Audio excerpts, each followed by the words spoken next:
Ya, kembali lagi bersama Bangunan Indonesia dengan saya Devi Aher. Di sini kali ini saya akan membuatkan sebuah tutorial bagaimana saya biasa ngeprint menggunakan cop di layout. Pertama-tama saya buka AutoCAD. Ini pertama kali layout yang masih baru, tidak ada. Dan di sini saya memberikan contoh sebuah gambar workshop. Ini adalah contoh gambarnya. Dan ini adalah layoutnya. Pertama-tama step-step yang awal yang bisa saya lakukan atau gunakan, saya merubah dulu atau menambah dulu cop. Biasa itu antara dua pilihan, tapi saya biasa menambahkan dulu cop. Pada layout yang baru, ini adalah cop yang biasa saya pakai. Saya copy saja ke sini. Ya. Karena saya menggunakan meter, ini tidak sesuai dengan satuan gambar saya, karena dia menggunakan satuan milimeter. Jadi saya akan merubahnya dengan cara blok, kita scale, kita klik dulu sementara, setelah itu kita tekan lagi R untuk reference ya, R, dan kita kelikan dari ujung sini sampai ujung sini, kita kasih angka 42, itu ukuran kertas untuk dalam satuan meter, berarti 42 kali 29.7. Oke, sekarang dia sudah mengecil ya. Kita pindahkan lagi. Awalannya seperti ini pastinya ya teman-teman. Dan yang langkah step kedua kita lakukan adalah klik di layout, kita klik kanan, kita pilih Page Setup Manager, layout 1 di sini menandakan adalah layout 1, layout 2 berarti yang di bawah sini. Di sini saya akan coba modify. Kita pilih, saya biasa memilih untuk ke PDF dulu ya, karena lebih cepat dalam pengeprintan nantinya. DWG to PDF yang standarnya biasa ada. Di sini saya pilih kertas ISO A3. Setelah itu saya pindah ke window, saya blok cop saya. Oke. Setelah itu terblok pas, kita klik center plotnya centang, fit to papernya centang. Oke. Sekarang dia sudah seperti ini. Ini menandakan semua sudah pas ke kertas. Di sini saya menggunakan monokrom yang seperti biasa saya gunakan. Jika teman-teman ingin menampilkan warna, berarti pilih saja non atau arcade. Di sini saya menggunakan monokrom. Setelah itu kita preview. Oke, dia sudah pas. Sekiranya cukup, cocok, kita escape kembali. Oke. Layout 1 sudah tersetting atau tersetup, kita close. Nah, sekarang yang kotak putus-putus garis itu dia sudah tidak ada lagi karena dia berubah pindah ke pojok-pojok yang window kita buat tadi. Dan untuk memasukkan gambar ke dalam ini kita cukup ketikkan mview atau mv, perintahnya kita blok. Nah, gambar yang tadi otomatis akan muncul di mview tersebut. Dan di sini kotak putih ini pasti akan kelihatan jika tidak kita menggantikannya dengan layar yang tidak terprint. Jadi di sini saya biasa menggunakan kotak ini, saya beri dev points. Itu tandanya dia tidak akan terlihat saat printer mengeluarkan gambar kita ya. Contohnya kita bisa lihat yaitu di sini dev point. Dev point di sini warna magenta saya pakai. Di sini gambar printernya itu redup, itu tandanya dia tidak akan terprint nantinya. Nah, itu jadi gambar kita sudah aman, ini tidak akan masuk dalam print-printan. Setelah itu kita akan membuat skala. Di sini saya akan coba membuat skala 1/100. Berarti di sini saya masuk ke dalam. Saya klik yang pojok kanan bawah ini. Ini adalah untuk mengatur skala. Dan setelah itu saya membuat custom yang baru. Saya buat edit yang satuan 150 ini. Kita edit ke drawing unit saya karena menggunakan meter, berarti saya cukup mengetikkan 1.5. Oke. Kalau untuk skala 1/100-nya saya akan tambahkan 1/100.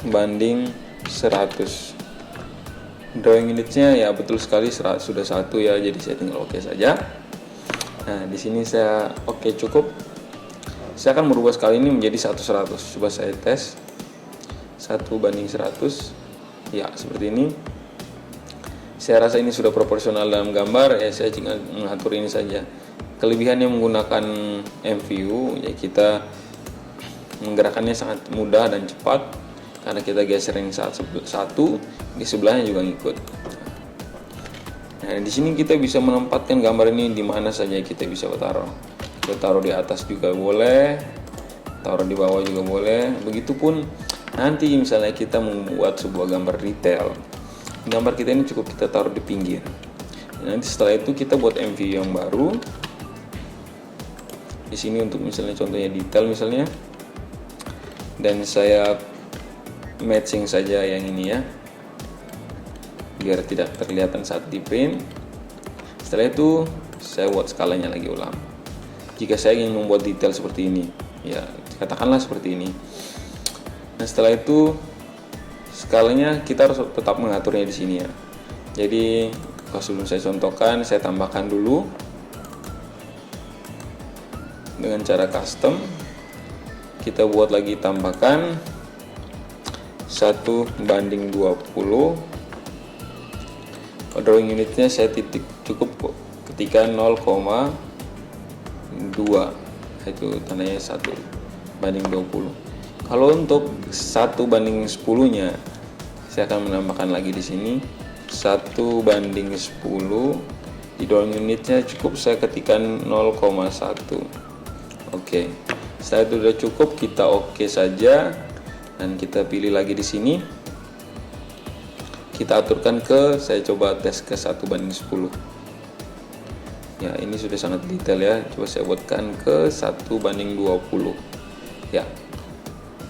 Setelah itu kita klik luar, kita tidak boleh scroll lagi di dalam situ. Kita klik luar 2 kali.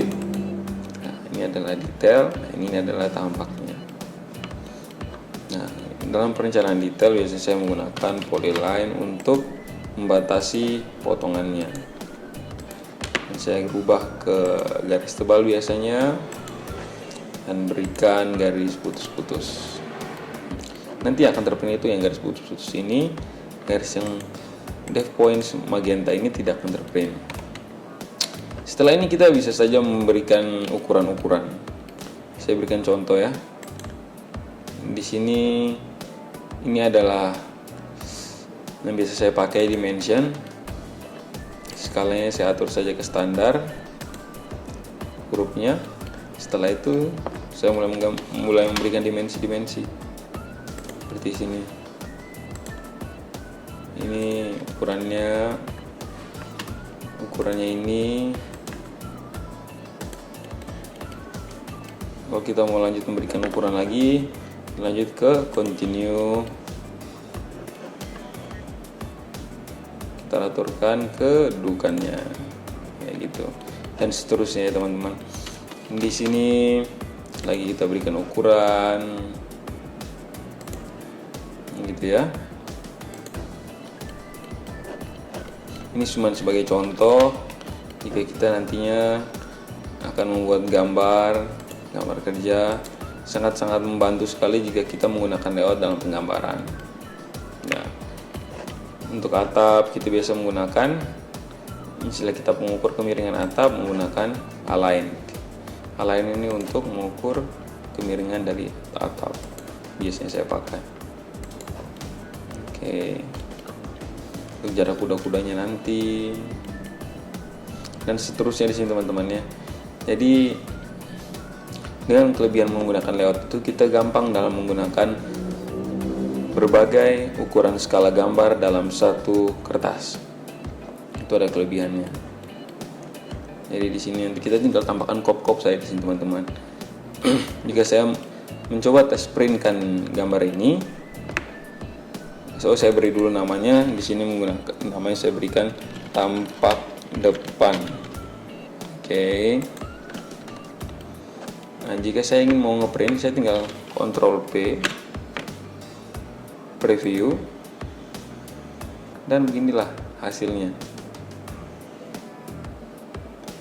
Ini sangat-sangat mudah dan sangat membantu ya. Jadi jika kita menggunakan layout, gambar apa saja dengan skala beragam apa saja bisa masuk dalam satu kertas jika itu muat. Jadi ini adalah tutorialnya. Coba saya printkan, saya simpan di desktop saya berikan contoh tampak depan PDF. Oke, saya share. Dan prosesnya mulai berjalan. Yang di pojok kanan bawah ini dia sedang dalam proses data loading. Iya. Ini sekarang dalam proses plot job in progress. Kita tunggu sampai dengan selesainya. Ya, jadi begitulah teman-teman bagaimana setup saya sebelum menggambar di layout. Karena di sini saya akan merubah pola pikir teman-teman, gimana kita menggambar itu lebih efisien dalam waktu dan dalam pengerjaan dan tidak akan mengulang-ulang kali. Dan dalam keunggulannya menggunakan layout, kita bisa menggunakan satu denah. Itu kita bisa pakai untuk berbagai macam gambar. Jadi cukup kita buat satu model denah di model, kita rubahnya nanti di layout, kita bisa buat untuk gambar listriknya dan lain-lainnya. Di sini sudah ada keterangan plot and publish job complete. Berarti gambarnya sudah selesai terplot. Kita cek apakah ada, sudah jadi. Ini adalah contohnya my tutorial. Kita buka. Nah, ini akan jadinya seperti ini teman-teman. Jadi sangat mudah sekali jika kita mau belajar layout. Sangat membantu dalam pengerjaan apapun. Terima kasih. Jangan lupa like, komen, dan subscribe-nya. Semoga bisa membantu. Terima kasih.